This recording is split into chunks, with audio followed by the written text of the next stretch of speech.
Who are those three brothers dressed like Queen Latifah? No, Joseph, Jehovah Witnesses? Nah, they too early. Look here.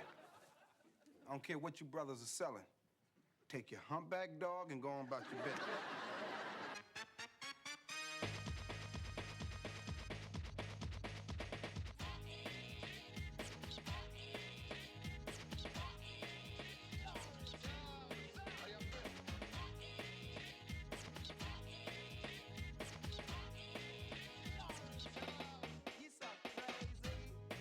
What up, what up, what up?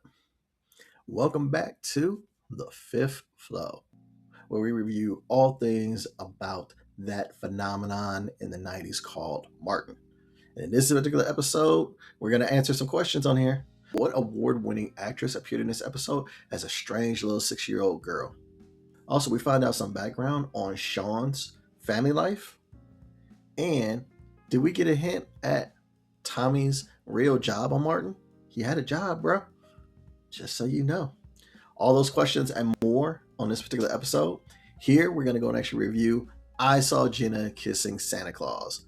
Now, this premiered December 17th, 1992, has a runtime of 22 minutes to a ratings of 18.6 million. This was the 15th episode in the season, obviously the Christmas special. This actually premiered 2 weeks after the last one, which premiered on December 3rd. So we had a 2-week hiatus, and then this one came out, and then we're going to have a little bit more of a break like networks used to take back then before we got back into the new year. So that's how this episode comes off. Now, this one was directed by Tony Singletary, directed many episodes, as well as written by Jane Milmore and Billy Van Zandt. And I'm pretty sure we'll go ahead and actually see them later on this episode, the first time they actually appear on camera. So, what is this episode about? Martin dresses up as Santa for Tommy's Big Brother program. Big Brother program, huh? Almost as if they're telling you that this might have something to do with his job. But I digress. Let's take a look at the cast who's actually appearing in this particular episode. We do have our regulars. So we have Martin, Gina, Tommy, Cole, Pam, all around here. We also have Sean and Stan appearing as well. And be remiss if we don't go and actually mention that Martin as Roscoe. That's right, little kid Roscoe, Christmas episode, Santa. I think it's a natural thing for him to go and show up, and he does on this one. Now, here's a list of some actors who've actually already appeared in Martin one way, shape, or form that'll be on this episode. First, we have Mike Haggerty as Santa Claus. If you remember, he played DP, or Dead Plumber, on episode 5 of Martin, and he's back as Santa Claus. Jane Milmore and Billy Van Zandt as a couple that actually appears in a flashback scene in this one, and they are appearing as a couple. Their emphasis, obviously, is that they have actually written many episodes for Martin, and here we actually see them in live action. That's the only time they appear live action on the screen. So those are some previous actors that were on here. Now let's take a look at some new folks that have never appeared on an episode of Martin thus far. So we have 3 child actors that show up. The first one, Mekhi Brown, is one of the actors on here. And unfortunately, I couldn't find anything. I don't think that he did anything else outside of this. At least nothing that's been accredited to him on an official movie register or anything like that. But he said a few lines on here. It was a little funny child or what have you. But he's on here as credited as one of the boys. Another one that actually has done some work is Arthur Reggie III. And he actually appeared in a bunch of projects in the 90s as a child actor. He actually was in Rock, Hanging with Mr. Cooper, and of course, Martin. His last acting credit was in 1998 in the movie Bullworth. So it appears that he's probably out of the game. Right now, I don't see anything else that's out there for him, but at least he was acting through the 90s, what have you. And this little girl that appears is known as one Journey Smollett. Who is she? Well, this was actually already her 4th acting credit at the age of 6, but it would not be her last. Now, Journey has become one of the most recognizable actresses of her generation. Appearing on both TV and movie roles, Journey has put on incredible performances at early ages, as in like Eve's Bayou or Roll Bounce. She's also had award-winning performances in Underground and Lovecraft Country. Currently, she's actually on Apple's TV's Smoke. That's as of right now, which is May of 2026. So, Jenny Smollett being on here lets you know that the Martin cuts go deep. So that's our cast. We now have our synopsis. We know what's actually playing out on here. Also, I'll remember, I always go and actually interject what was going on throughout the discussion of the episode. So we're going to have some global, some domestic news, culture news, things like that. So you know what was going on when this episode premiered. I hope you like that. I love to go and actually look up information for that so you can kind of get a flavor for what was going on. But I've talked enough about intro on it. Let's get into the episode breakdown. First scene, we have a nice, heartwarming scene of a child, nice innocent child with a Santa Claus. Or we have Roscoe with a Santa that's trying to get through to him. Yep, that's what we have. Martin playing Roscoe is actually on Santa's lap, giving him all the business. Now, first of all, the Santa is DP. It's our guy DP.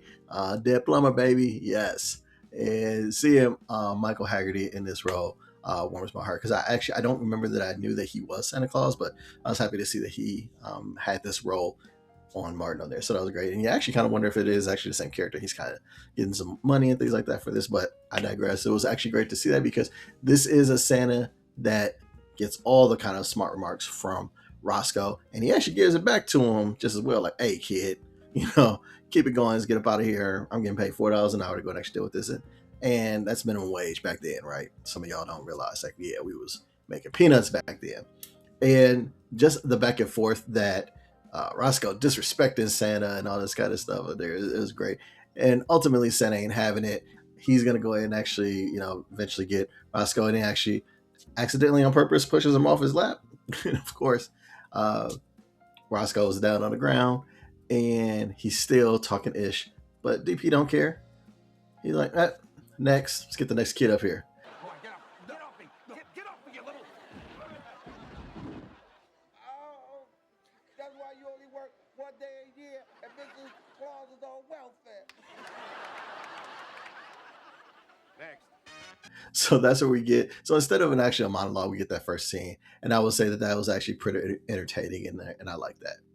And now we move on to our main plot. We get to our next scene, which is in Martin's apartment. So in Martin's apartment, we have our guys, Tommy and Cole, sitting up there watching a Christmas special. Again, Martin and Gina have been in a long-term relationship. They have these keys to the house, whatever. I just find that is just wild that those cats still have that access to the house. But anyways, they're sitting up there watching cartoons. They watching one of my favorite cartoons, which is Rudolph the Red-Nosed Reindeer, because Cole goes ahead and actually does his impression and whatnot. I love it. And Cole's hat, I don't understand how... I don't know how Carl Anthony Payne got these hats, but man, his hats get outrageous in the series, right? So Tommy and Cole going actually doing a little argument about the Christmas special, and then Gina, Pam, and Martin walk in, and they just went Christmas shopping, which is funny that Martin would actually go with Gina and Pam Christmas shopping, because going with one woman Christmas shopping is terrifying. Going with two of them is unthinkable for me. Sorry, can't do it. We're happy, but he went and actually went, and the fact that they decided to go and do it was fine. But all the group is there together now because Tommy has a request to ask of the group of like, hey, we're having a thing for kids down there at my Big Brothers program, what have you, and I need some help for this Christmas thing that we have going on. And of course, he asked everybody to go and actually contribute whatever, and there's a little bit of like, no, I don't really want to, but then Gina's very kind-hearted, and she's like, she's the one that actually kind of steps forward, and then the rest of them kind of slowly fall in. But Martin's like, man, I'm not having it. I don't want to go ahead and actually do that celebration, whatever. That's on y'all, whatever. So Gina agrees to be Mrs. Claus. Cole agrees to go and actually be Santa, and you got Pam that agrees to go and actually be an elf or what have you. And one of the things that I will go and actually point out to this whole factor is to understand that Tommy, when actually just told you that he helps out with the Big Brothers program or what have you, it's very key to understanding what Tommy actually does in the world of Martin. One of these episodes, I'm going to let you know what Tommy actually does. It wasn't a fictitious thing. It actually had been said on screen. But I digress. So we now know what everybody is going to do on this pageantry that Tommy is organized, and that's where we end, where the group is doing that, where Martin's out, everybody else is in. It's cool. Oh, damn. I can't be there that night. That's the same night I'm jingling Mrs. Claus's bells. Now, before we go and actually get to our next scene, let's go ahead and actually take a look at some of the global news headlines that were happening when this episode premiered. And now your global headlines from December 4th, 1992 to December 17th, 1992. On December 6th, a massive political rally in Ahoya turned violent when a crowd of Hindu nationalists demolished the 16th century Babri Masjid Mosque. The event triggered immediate severe intercommunal rioting across India, leading to at least 2,000 deaths and permanently altering the country's political landscape. On December 9th, Prime Minister John Major formally announced to the House of Commons that the Prince and Princess of Wales had agreed to separate after 11 years of marriage. He emphasized that there were no plans for divorce at the time and that their constitutional positions were unaffected. On December 14th, in a major step towards normalizing relations after nearly 2 decades, the U.S. allowed domestic companies to sign commercial contracts in Vietnam, loosening a 17-year-old embargo. On December 17th, Russian President Boris Yeltsin arrived in Beijing for his first official state visit. He declared a new era of relations, opening the door for massive expansions in military and economic cooperation between the two countries. And on December 17th, the leaders of the United States, Canada, and Mexico signed the historic NAFTA, or North American Free Trade Agreement, in their respective capitals, setting the stage for one of the world's largest free trade zones. Wonder how that'll hold up 30 years. But that's all we have for global news. Now back to your Martin breakdown. All right, now we're back. Now the next scene we have is Martin, Sean, and Stan in a radio station. And actually, Stan, being unusually given, is actually giving cards to his staff, which again, the only staff that we ever see is Martin and Sean. There's like literally no other staff. Still can't get over that, right? But he's going to actually giving out cards. Of course, there's nothing in them because it's Stan, right? And it actually turns out that the cards are last year's cards or what have you. And of course, Stan being who he is, recycling. Like what you get, so you're getting them, retrieving them out the basket. Crazy. This looks just like the Christmas card you gave me last year. It is the one I gave you last year. I found that in the garbage can. Waste not, want not. Then, you go ahead and actually have Stan go ahead and actually, or just Martin kind of ask, what are y'all doing for the holidays, what have you. Sean doesn't really do anything because we actually find out here that Sean is actually an orphan. So his family is, not with him anymore or anything like that. Or, Sean is probably adopted, whatever the case may be on there. But Sean's had like a rough life, right? But Stan, in his usual thing, is one, he's got Sean working. So that's one thing. And two, he's going ahead and actually going to a soup kitchen to get free soup from people because he's just admitting he likes to be around people that have less than he does. Christmas in a soup kitchen. Free food and people who have nothing to live for. Makes me feel like a king, Martin. Stan is just a whole nother thing on there. And man, just can't believe being around that. But that's what we have for that particular scene. Stan and Sean always got some kind of funny exchange in any episodes that they are. And that's what we have here. So before I go and actually get to the main setup, which is the Big Brother's presentation that they have, let's go and actually take a look at the domestic headlines that were going on during this particular episode. Now for your domestic news. Between December 10th and December 13th, a massive complex storm system slammed the mid-Atlantic and New England coast, bringing hurricane-force winds, a record-breaking 4-foot snowfall in parts of Massachusetts, and severe coastal flooding. It caused nearly $2 billion worth of damages and took 19 lives. Over at NBC, The Tonight Show with Jay Leno was wrapping up its first turbulent 6 months following Johnny Carson's retirement, while David Letterman was secretly finalizing his historic multi-million-dollar deal to jump ship to CBS. So that's what we have for domestic news, and now back to your Martin breakdown. So, welcome back. And now we're actually back at the Big Brothers and Sisters Hall. And we have all these kids around there. It looks like maybe a group of like 15, 20 kids or so. And they're sitting around.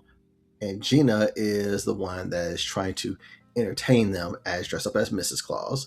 And in fact, she was going actually singing Rudolph the Red-Nosed Reindeer, going ahead and actually doing a running man to that. And, she's obviously running out of things to go and actually do. Pam is actually in the crowd, dressed up as what I would go and actually say, sexy elf or sexy Claus versus an actual elf type of costume or what have you. But she's actually throwing like Christmas candy, I don't know, peppermint canes, whatever, to the crowd of kids or whatever. But these kids ain't having it. The kids are heated because Santa's not there. Okay.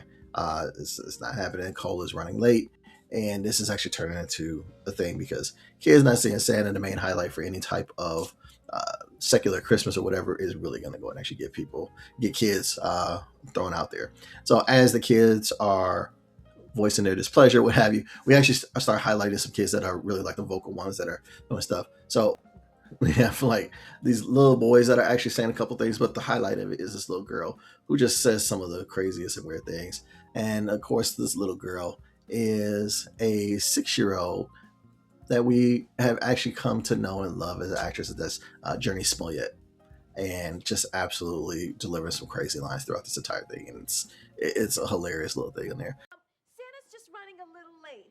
Maybe Santa got run over by a bus and his guts are all splattered on the road. The fact that the kids are treating Jen like it's Apollo and throwing candy canes at her and stuff like that is crazy, and it's just things going on there. And so Tommy and Pam, they go and actually go out and they see that while Jen is still trying to entertain these kids or whatever, Martin is getting ready to come in and kind of check on things and see how things are going. So he get ready to take Gina home when they go ahead and actually let him know that Cole isn't here. And Tommy can't go and actually play Santa because they know him. Obviously, a woman, Pam can't go and actually play it or things like that. So they go ahead and actually make an impromptu costume because Cole actually has the Santa costume, right? So they need an impromptu one. They go and take a bit of because Tommy has on a red sweater. Pam has a Santa type of hat. And then, she said, well, I can give you my red tights or whatever. Another little thing on here, Pam or Martin kind of lets you know that there's a little bit of something here. Again, second episode that we would actually find that Martin actually did not think that Pam was ugly. And here we go. Check this out. Give me a costume. I don't have a costume. Give me your sweater. Okay. Oh, I can give you my tights. Yeah, you do that.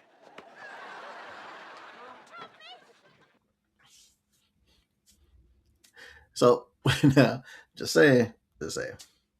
So flash forward a few minutes later, and now we go ahead and actually see that Tommy comes in there. He's got Gina as Mrs. Claus. She's all traumatized and what have you. And they go ahead and actually bring in Martin as Santa. He's got like the little cotton balls on there for like his beard or whatever, greeting the kids, what have you. Journey's look on Martin's costume was absolutely hilarious and whatnot. And so he introduces himself as Santa Claus or whatever. There's one little boy as an absolutely hilarious thing of action. You should know every boy and girl's name or whatever. And Martin goes ahead and actually says, yeah, I definitely know your name. And then does this, which is one of my favorite lines. Do you know every boy and girl's name? I sure do. Then what's my name? Hold on. You are Waterhead. Now shut up. Absolutely. Waterhead he is for the rest of this particular episode. So Martin decides that in this whole thing of him, because he's ready to fight kids, because they're giving him these kids are giving him the same issues that they was going actually giving Gina, except Martin about that life. He don't care. He'll go and actually fight a kid and he'll let you know that. So the fact that we go back and forth or what have you, but he gets them to settle down for a little bit just to go ahead and actually for him to talk about and give the reason why Christmas is the way it is and what is so significant about Christmas. And he's going and actually telling the Christmas story, which is, really if you're a Christian faith belief or what have you, the nativity, Christmas story, whatever you want to go and actually call it, it is the main story for this particular holiday. Even for secular people, it's, they kind of tie it, whether it's to Santa Claus or whether it's to Jesus Christ and his birth or what have you. It's tied together and whatnot. So Martin is going to go and actually give his rendition of that. But before we go ahead and actually get into that story, let's take a look at the sports headlines that were happening during this time, because there actually were a few that were going on at that time that were very significant, and then we'll get on back. And now for your sports breakdown during this time. On December 11th, the NHL Board of Governors unanimously voted to hire Gary Bettman as the league's very first commissioner, a role designed to modernize the sport and expand its television footprint. On December 12th, Miami Hurricanes quarterback Gina was officially awarded the 57th Heisman Trophy, beating out San Diego State running back Marshall Faulk in a highly debated vote. Wonder how that turned out professionally. Just weeks after suffering a catastrophic paralyzing neck injury on November 29th, New York Jets defensive lineman Dennis Byrd showed early cautious signs of movement in mid-December. His determination to walk again became the biggest emotional focal point in the NFL at the time. And lastly, on December 14th, the World Boxing Council, or WBC, officially awarded Britain's Lennox Lewis the heavyweight title after Riddick Bowe notoriously dumped his WBC belt into a trash can at a London press conference to avoid a mandatory defense against Lewis.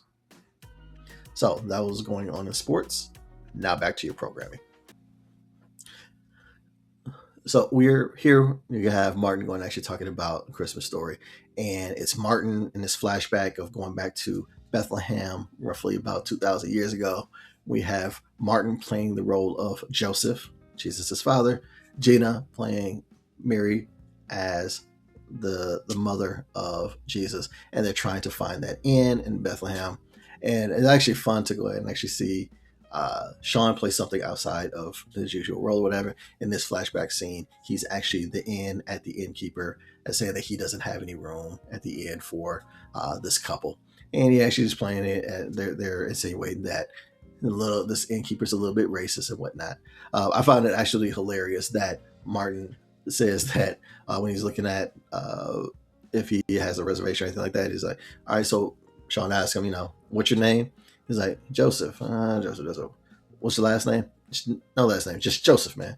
Like, just Joseph. Who has just a first name? Like, everybody has, like, just goofiness, right? What's the name? Joseph. Joseph, I don't see a reservation. What's the last name, Joseph? There's no last name, man. What do you mean? It's just Joseph? Just Joseph, man. Oh, I get it. It's sort of like Madonna, huh? No, that would be her. So there's no room at the inn. They're kind of getting kicked out. And the insinuation is, it's a racist type of thing. And Martin just has a feeling, or Joseph has a feeling, that this is probably going to be this way for the next 2,000 years. If only you knew, Joseph. If only you knew. So they're going back, and that couple's got to figure out what they're going to do. So it's actually very interesting. The couple that actually shows up after Joseph and Mary get denied, and they actually have one more room at the end for this white couple, what have you. That's actually Jane Milmore and Billy Van Zant, two writers that are on the Martin Show, that they're behind the scenes all the time. Jane Milmore has actually played a couple of voices of callers and things like that on the phone. But it's actually interesting to see them on film in this particular episode as a, nondescript, couple that wouldn't have any other lines or what have you. But it was actually fun to see them on screen or what have you. So when we flash back to the hall between that, and we want to actually transpire to we kind of go between that and the story, what have you. I love the fact that Martin actually tells Waterhead right here. I love this line on there. It actually absolutely cracks me up. Waterhead, don't even bother to wake up on Christmas, okay? All right, just stay sleeping, okay? Chill, okay?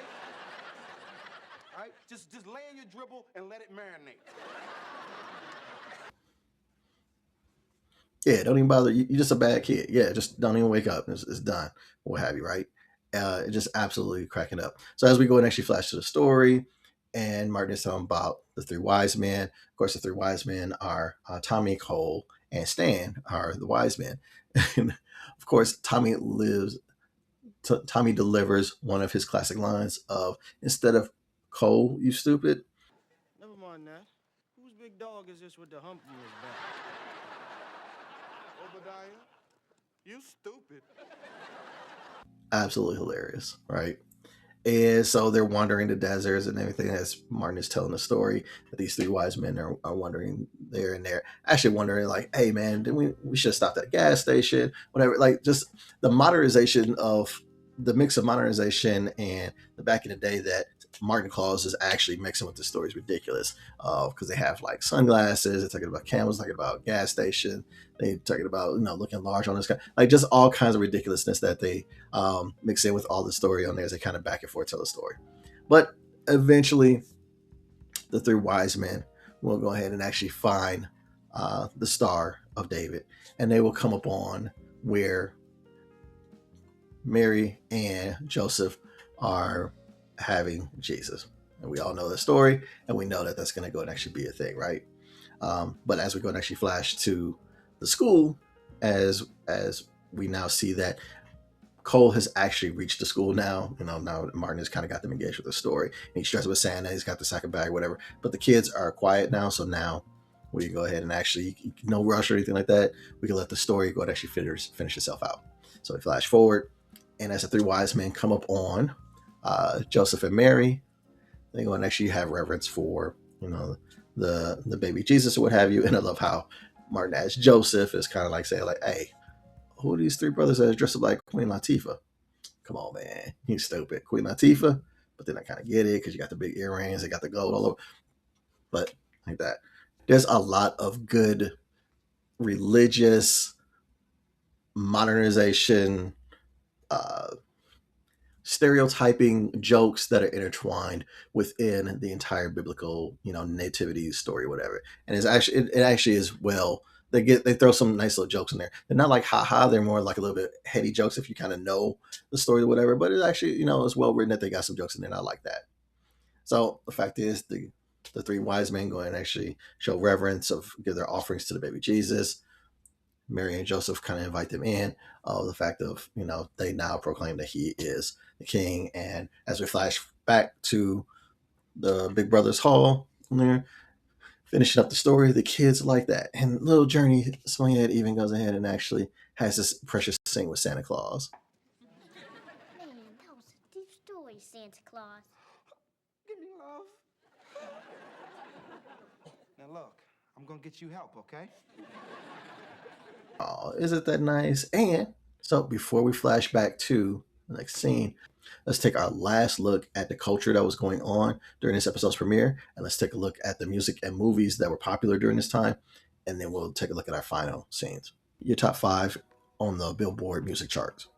Number 5, If I Ever Fall in Love by Shy.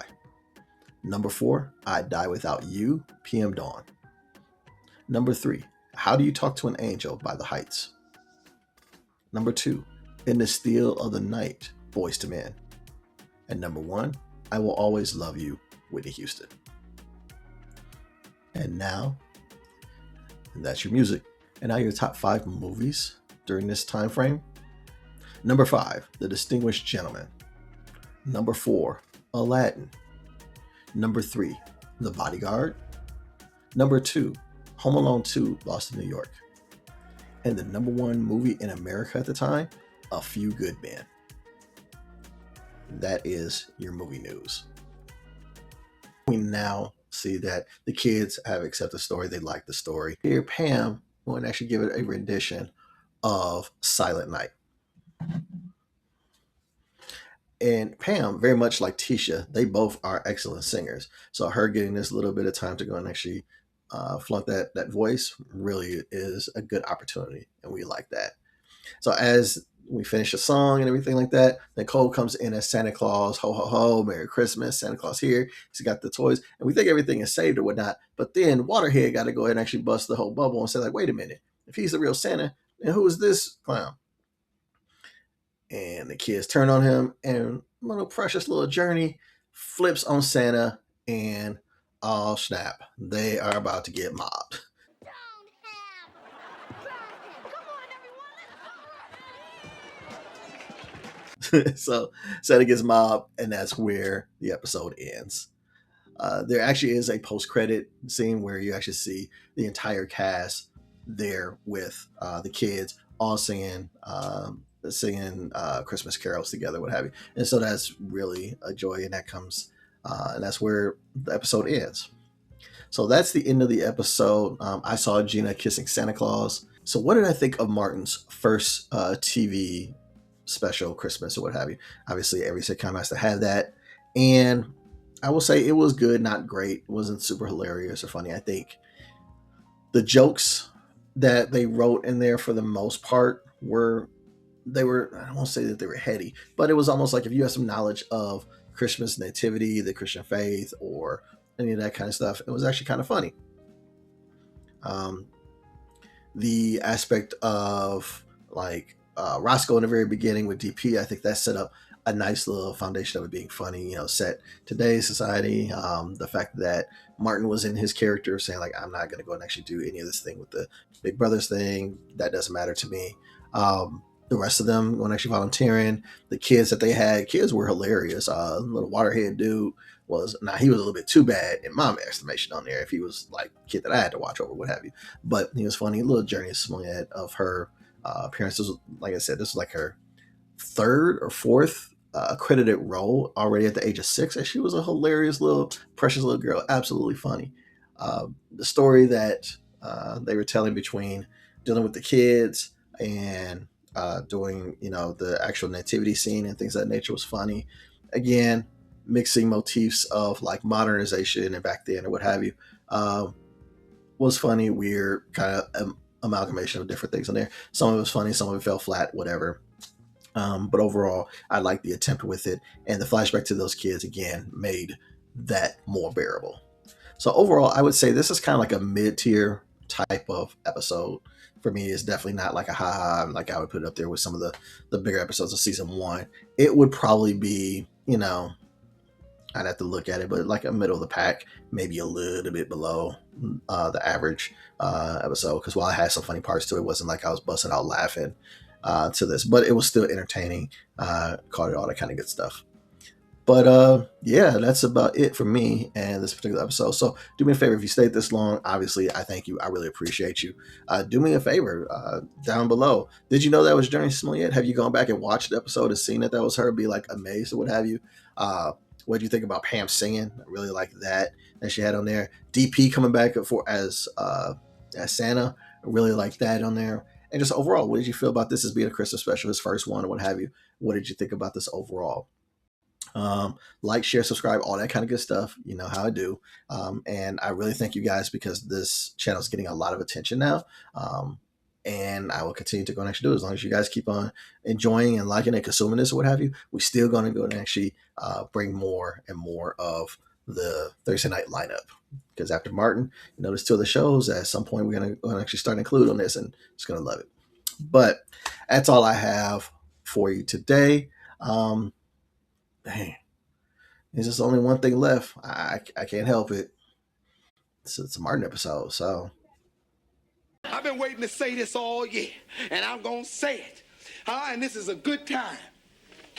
Get the stepping. Now, don't you feel tough? Yeah. Don't you feel strong? Yeah. Don't you feel like going home? Sure. Yeah. Then get the hell out of my apartment and take. Back up a taste?